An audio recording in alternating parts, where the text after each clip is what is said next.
Good day. My name is Alan McSmith of the Africa Experience, and thank you for this opportunity to share more information about our concepts of nature-based leadership development. Now, there are so many models out there pertaining to personal leadership or personal transformation, and there are many different ways of going about this, but we believe that using nature or meaningful wilderness encounters to be the most insightful, the most sustainable, and certainly the most inspiring experience. Now, why should you experience this? Well, welcome to my life, and I'd love to share my story. I believe that the most fundamental condition that defines us as the human animal is the desire to create more possibility in our life, and also in the lives of our family, our business colleagues, and our friends around us. In other words, to allow our individuality to come to the fore. And I think this stems from inspired and inspiring personal natural leadership. How we face challenges and how we face opportunities is largely defined by who we are with ourselves and how we are with our world. I think we would all like our individual and personal moonshine to glow as brightly as possible. Now, why is nature so valuable in internalizing this crucial process? Well, I believe that the wilderness experience challenges and awakens a lot within us. It may challenge our values, our space, our productivity, even our ego. At the same time, it is both humbling and inspiring, and at this very unique crossroad lies the origin of fundamental change. In reality, the process is incredibly simple. It's all about coming back to yourself, and in doing so, to view other people through a shiny new lens of respect, of empathy, of humility, of curiosity, and perhaps even of a sense of wonder. After all of the human experience has been generated from within.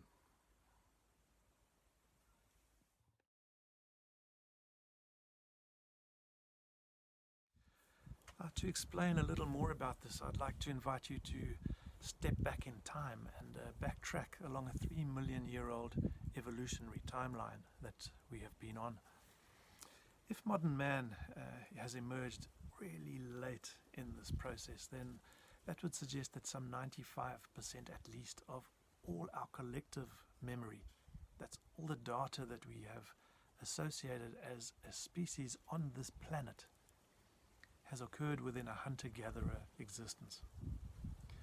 Or in other words, within a state of union with nature. Now, we all understand the value and impact that nature provides us as a life force, whether that is a mountaintop or a remote coastline, the ocean, a secluded island, or perhaps a desert. But there is something about Africa. It's accepted that the human genome first evolved here, and our early ancestors would have emerged out of Africa and colonized the rest of the world. And if that's the case, then this is the motherland. Coming on a meaningful wilderness encounter to a place like Botswana here, which is home to the oldest known cultures in the world, the San Bushmen, is very much like coming home. And it's not about a connection, it's about a reconnection, because it's already there. And this has great emotional, psychological and spiritual impact for us. The meaningful encounters that we run have varying levels of immersion.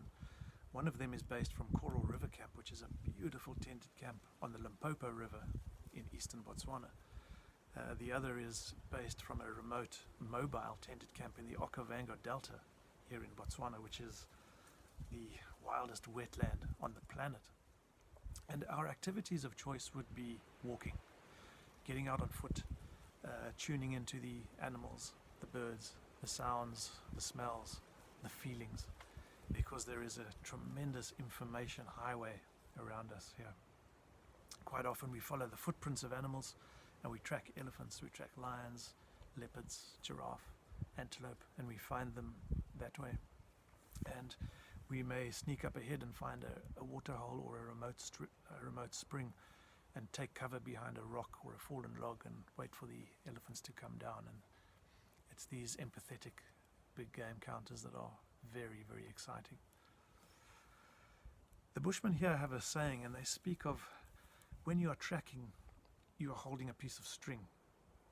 You are holding one end and the other end is attached to the animal that you are following, and any movement, any change in behavior, or perhaps the presence of another animal, or even a change in wind, that information is all processed and felt through the piece of string, and through that the connection becomes complete.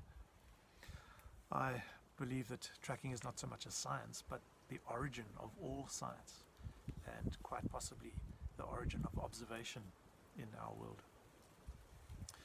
Out here, tracks and signs may include footprints, smells, a broken branch, a flattened piece of grass, or perhaps a piece of mud rubbed up against a tree.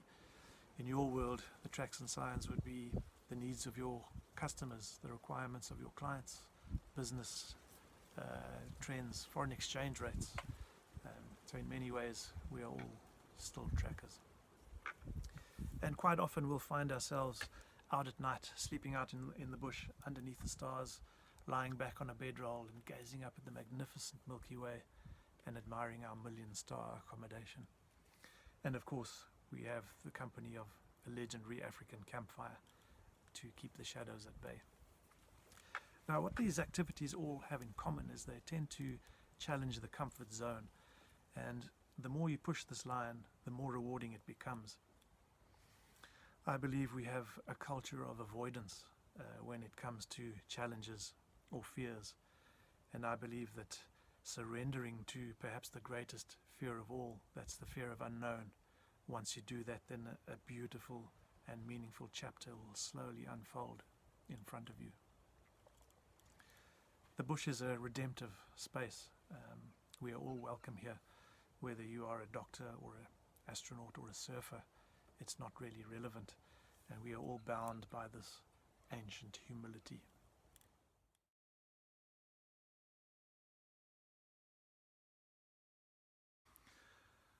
What can you expect out there? Well, to be honest, I really don't know, but please let me explain. It largely depends on you. Because of the different levels of immersion and because of pushing the comfort zone, this results in different experiences for different people, so it's essentially an individual process. Now, for a lot of people flying to Botswana, this would be pushing the line as it is. So for that reason, the process could be underway already. Now, what exactly is this thing called natural leadership? Well, it's a long way from the typical outward bound or team building style leadership where you cross boundaries and come what may. This is a natural, organic and gentle process. In fact, it's 180 degrees away in the opposite direction. I've always believed that true inspiration and true courage comes from within. And this is what this is about. It's about internalizing this process and coming close to yourself. First inward and then outward. Now, speaking to trail clients in the past, the references we receive speak of many things. They refer to a greater positive self-awareness. They speak of values and priorities changing. They speak of a shift between the need to be heard and a willingness to listen. And they also speak of a sense of clarity, of opportunity and possibility in their lives.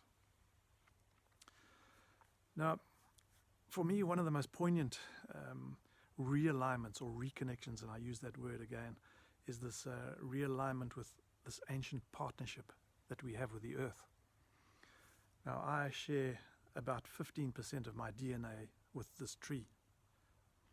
What I breathe out, the tree breathes in, and what the tree breathes out, I need absolutely to survive. And I cannot think of anything more simplistic than that. And it's a realignment with this ecological literacy that we have lost. And I don't believe there's a more urgent time now in our world than ever before in the history of mankind. The Bushmen have a proverb out here, and they speak of that a person will always be remembered by the tracks he or she leaves behind. And I believe this to be true. And it's another mysterious question that the Bushmen pose of us. What will your legacy be? And what will the future generations of trackers discover when following the impact of your life? So, in answer to your question, I can say a tapestry of beautiful encounters.